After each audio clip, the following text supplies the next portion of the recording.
तुम सिर्फ लड़कियों के लिए कंटेंट क्यों बनाते हो, या तुम्हारा ये थॉट प्रोसेस कहाँ से आ गया? ये सवाल मुझसे कई बार पूछा जाता है कि मेरी लाइफ ना ऐसे बड़ी बोरिंग काइंड ऑफ है। लिखता हूँ, कुछ पढ़ता हूँ, कुछ फिल्में देखता हूँ, सीरीज देखता हूँ। ऐसा मेरी फैमिली वो वाली नहीं है जहाँ बहुत सारे ड्रामे हो रहे हैं। थोड़ा सीरियस काइंड की फैमिली है मेरी। मतलब फन होते हैं बट नॉट दैट कि मैं वो दिखा पाऊँ। बातें अच्छी करता हूँ, ये मुझे बोलते हैं लोग कि तुम बातें अच्छी करते हो। तो मैंने कहा क्यों ना बातें की जाए, और बीच बीच में कुछ मैं फैमिली के इंसिडेंट्स दिखा दूंगा। तो आज कुछ नहीं था करने के लिए, बैठा था 2 घंटे से मैं ऊपर आके बालकनी में बैठा था। आवाज़ सुनो।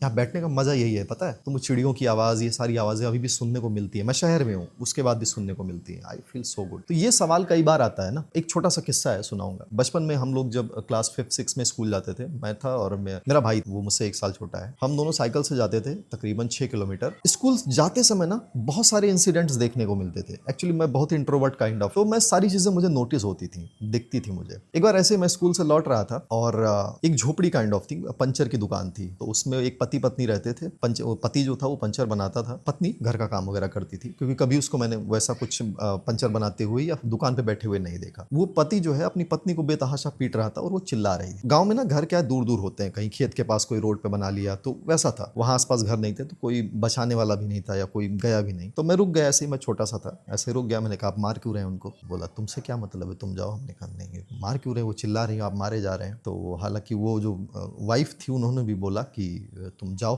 हम लोग समझ लेंगे, तुम जाओ। तो मैं थोड़ी देर खड़ा रहा, फिर चला गया। मैं क्या करता, ये एक इंसिडेंट। मैं ओवर थिंक करने वाला लड़का, तो मैं ये सोचता था कि कोई भी बात जो मतलब अगर पति पत्नी है तो दोनों बराबर हैं। रामायण देखी है मैंने, महाभारत देखी है मैंने, बहुत शौकीन हूँ इन सब चीज़ों का, बहुत देखा है मैंने। रामलीला खेलता था अपने भाई के साथ, मेरा किट था पूरा जिसमें मैं सामान थे सारे, और हम लोग रामलीला खेलते थे। 2 लोग थे, सारे कैरेक्टर करते थे हम लोग। तो उसमें मैं सुना हुआ था कि पति पत्नी बराबर के दर्जे के होते हैं, अर्धांगिनी होती हैं पत्नियां। ये सब मेरे थॉट प्रोसेस थे। तो ऐसे मारते हुए मैंने देखा तो बड़ी खलिश हुई कि मतलब हाथ क्यों उठाना यार, हाथ नहीं उठाना चाहिए।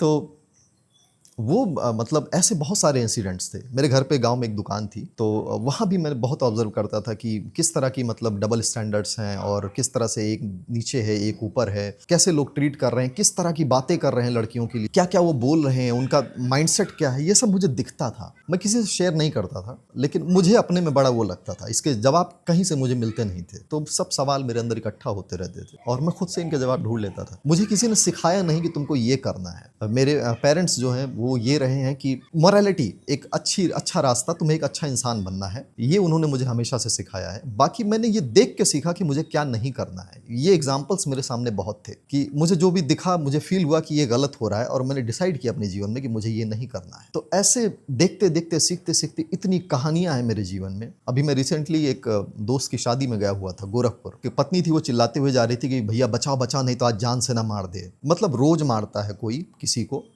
आज बस बचा लो कहीं जान से ना मार दे। ये हालात हैं हमारे देश में स्त्रियों के। मैंने देखी हैं इतनी बुरी चीज़ें कि झकझोर देती है मुझे अंदर से। इन सब टॉपिक्स पर मुझे फिल्में बनानी थी, कविताएं मैं लिखता ही था। तो कंटेंट में मेरे लिए एक अच्छा रास्ता है जहाँ से मैं अपने क्राफ्ट के थ्रू मीनिंगफुल वो काम कर सकूँ। ऐसी ऐसी बहुत कहानियाँ हैं जो जिस वजह से मैं, ये सब मेरे अंदर है, तो मुझे इसके लिए मेहनत नहीं करनी पड़ती है कि मैं कंटेंट कहाँ से सोचूँ, स्क्रिप्ट कहाँ। इतना देखा है ना कि मतलब भर भर के है। तो आज का थोड़ा सीरियस हो गया ना ब्लॉग, कोई ना, मिलते हैं नेक्स्ट में। आज के लिए फ़िलहाल इतना ही। Bye bye.